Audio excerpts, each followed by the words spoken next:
So here we are, Fast 7. So Fast 7 is a 2015 action movie. It's directed by James Wan. We have a new director, everyone. And still written by Chris Morgan. Okay, that's fine. Now, this is the seventh installment in the Fast and the Furious franchise. And whether this movie is good or bad, I don't think it matters at the end of the day. I think this is the one people remember as being Paul Walker's last movie of the franchise due to his sad passing at a very young age. But, and because of his death, this movie is a bit of a weird one. Is it bad? Hell no. This movie's not bad. It's not an awful movie at all. In fact, it's almost as good as the two previous ones, but not quite. And I think a big part of that is probably having to do some rewrites and reshoots and stuff. The storyline's a bit messy and all over the place.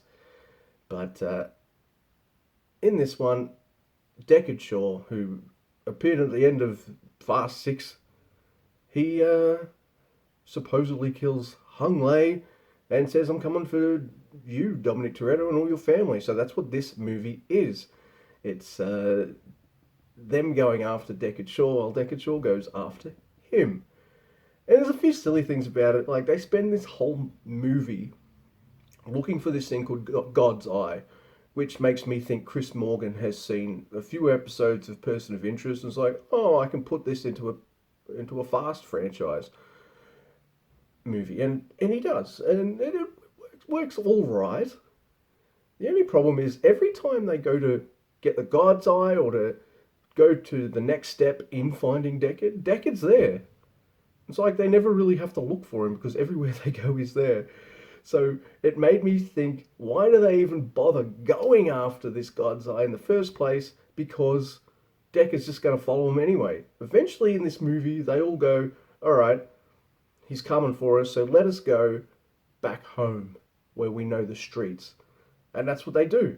And I'm like, oh, he could have kind of just done that like earlier in the movie, but then you wouldn't have the whole subplot where they go after this warlord guy who wants the God's Eye for his own powerful needs or whatever. Now the movie's fine. It's got all the people that we all know and love. We've got Paul Walker. I know it's his last movie. Vin Diesel, Dwayne Johnson, Michelle Rodriguez, Tyrese Gibson, Ludacris, Jordana Brewster, Jason Statham, and one of my favourite new additions to the franchise, and my favourite actor, and also my biggest man crush of all time, Kurt motherfucking Russell, is in this movie. And I'm happy to see him. His character is cool. He plays this guy named Mr. Nobody. He's some kind of government dude, or is he? You don't know kind of who he's working for or what he's about, but he's got a lot of power and I've got a lot of funds, and he's just general, all-round charming and awesome. I loved seeing him in this. And I'm glad he's a character that returns in subsequent films, because awesome. Also, I'm glad that they decided to bring Jason Statham back too. But there's probably a few reasons for that, and I'll bring that up when I eventually review Fast 8. But as for Fast 7, it's a good time. There's a great cast. Tony Yar is in this movie, Mr. Ong Bak himself. He doesn't get enough time for me to kind of shine or excel, but he managed to get a few cool moves in, which is really cool. And I just want to touch on one thing here. The way they handled Paul Walker's passing and the way they handled it in the movie might be one of the best things about this movie. Look, the action set pieces are fantastic, especially when they're in, I think, Dubai and the car's going from one building to the next to the next. That's freaking rad. There's some amazing action sequences and shit in this.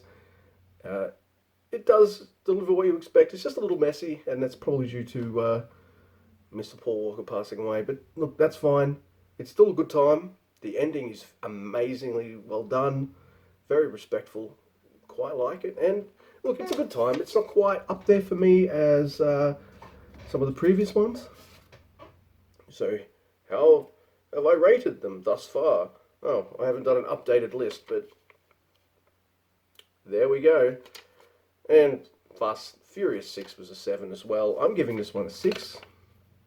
A very high 6.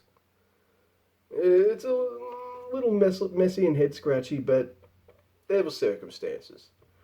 The fact that this movie came out and it's as solid and action-packed and fun as it is a testament to just how they were able to kind of pull all this together. It's fun. You should check it out. Well, you should watch maybe... I reckon if you were going to start watching this franchise from the start at 5. You'll be fine.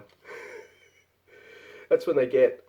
that's when they kind of really feel like they know what they are, and there's a solid foundation for the rest of the franchise. But you can go back and always watch them again. This is also, Fast 7, the first sequel since Tokyo Drift, because 4, 5, and 6 were all set before it. So there you go. This is an actual sequel. Fun stuff. Check it out. Really good handling with Paul Walker.